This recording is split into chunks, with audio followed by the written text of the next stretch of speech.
kaip badauti 24 valandas. Sveiki, čia Gintarė iš Tavo Sveikata LT ir mes čia stengiamės pagerinti žmonių gyvenimą, gerinant jų sveikatą, padedant sulieknėti, prisotinti reikiamais mineralais ir duodami įvairius praktiškus patarimus, kas liečia geresnę sveikatą, sveikatingumą ir apskritai savijautą. Tai šiandien noriu pakalbėti apie badavimą labai paprastai. Savo rate esu išpopuliarėjusi, sakykime taip, kaip protarpinio badavimo ir badavimo atstovė, ambasadorė. Ir jau tie draugai, žmonės, kurie jau po truputėlį ir patys prisivilioja mintį, kad gal ir man reikėtų daryti protarpinį badavimą ir badavimą, jie ateina pas mane ir sako, na, aš dar nesu pilnai apsisprendęs ar apsisprendusi, bet jeigu norėčiau, nes jau visai norėčiau, ką aš turiu daryti, kad badaučiau vieną dieną, ką aš turiu žinoti, kas yra svarbu. Ir apie badavimą, protarpinį badavimą yra įvairiausių niuansų, ką reikia žinoti, ko nedaryti, ką įvertinti ir taip toliau. Bet jeigu labai paprastai tariant ir koks mano atsakymas jiems būna, tai yra iš tiesų 3 dalykai, į ką reikia atkreipti, padaryti arba nedaryti, norint badauti vieną dieną. Nes protarpinis badavimas, mes žinom, yra tas, kai badaujame ir nevalgome 12, 14, 16, 18 valandų per dieną ir tada valgome. Nu, badavimas jau yra skaitomas, kai badaujame 1, 2, 3 ar daugiau dienų. Tai vienos dienos badavimas, tam nereikia dažniausiai medikų ir gali tikrai kiekvienas pats savo paimti ir pasidaryti be jokių sunkumų. Bet yra 3 dalykai, ką labai norėčiau, jog atkreiptumėte dėmesį. Pirmas dalykas, tai yra organizmo paruošimas. Dieną prieš, 2 dienos prieš, 3 dienos prieš yra labai svarbu, kad organizmą prisotintumėte reikiamomis medžiagomis. Tai reiškia, valgykite tokį maistą ir tokius produktus, kurie turi kokybiškus baltymus, kokybiškus riebalus, pavyzdžiui, omega-3, kurie turi ir ne, tai ne visada yra lašiša. Valgykite produktus, kurie turi daug skaidulų ir jeigu produktai turės visus šituos 3 dalykus, jeigu jūsų patiekalai bus sudaryti šitų dalykų, jūs tikrai organizmą prisotinsite pakankamai neblogais mineralais, neblogais vitaminais, neblogomis medžiagomis ir jūsų organizmas pajus mažiau streso, kai kitą dieną nevalgysite.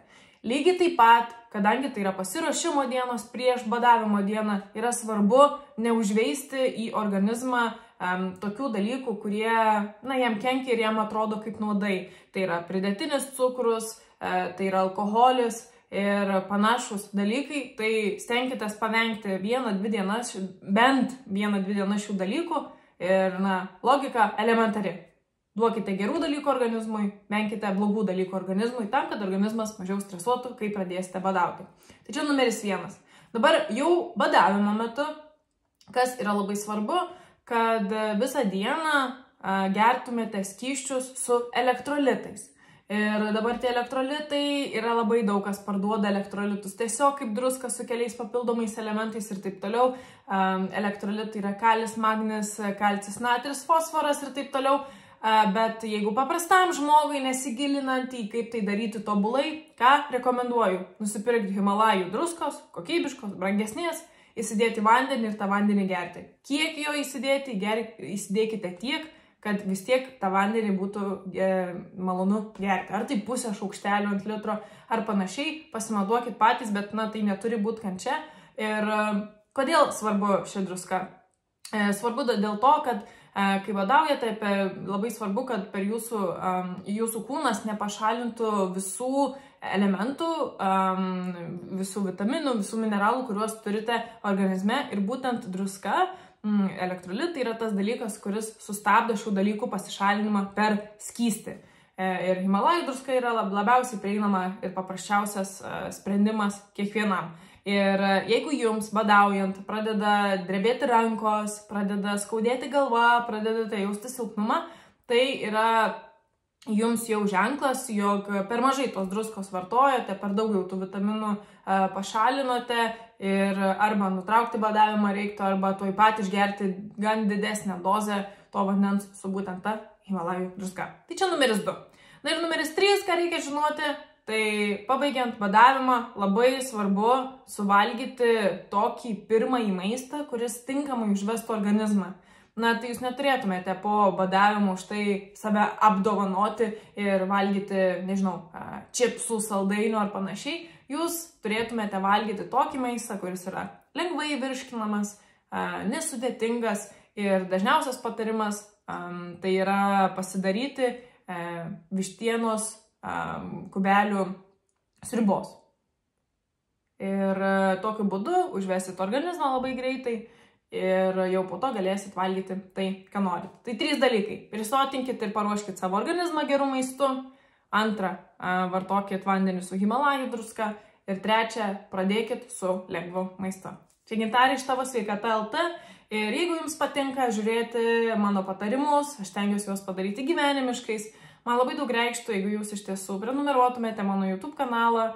Ir labai džiaugčiausi, jeigu jūs apsilankytumėte Tavo sveikata LT parduotuvėje ir įsigytumėte produktų, kuriuos siūlome, nes produktai yra tikrai geri, lietuviški, dauguma ekologiški ir tikrai tokie, kur negėda pardavinėti, kur patys naudojam. Na ir šią savaitę turim nuolaidas naujienoms. Ir čia turiu pasidėjusi keletą naujienų, tai yra morkų milteliai, imbiero milteliai, svogūnų milteliai, raudonųjų serbentų milteliai. Aš pati asmeniškai dabar kiekvieną rytą geriu raudonųjų serbentų arbatą būtent su šiais milteliais. Ir jau dabar kiekvienam troškinyje naudoju svogūnų miltelius, nes šiaip paprasto svogūno nelabai mėgstu, mano vyras labai mėgsta. Tai man svogūnų milteliai yra gera išeitis patenkinti jo poreikius ir mano neporeikį, nes nesijaučia taip stipriai. Ir lygiai taip pat turim naujieną, šiem dalykam nėra nuolaidos, bet čia kas yra sudėta, turime įvairių lietuviškų natūralių prieskonių be druskos įvairiems patiekalams. Tai daržovėms, mėsai, žvėrienai, žuviai, sriuboms, promanso žolelės, varškės ir taip toliau. Tai irgi apsilankykit ir labai džiaugčiausi, jeigu būtent taip mane palaikytumėte už tai, jeigu jums duodu naudos. Tai gražios dienos, čia Gintarė iš Tavo sveikata LT ir iki kitų susitikimų.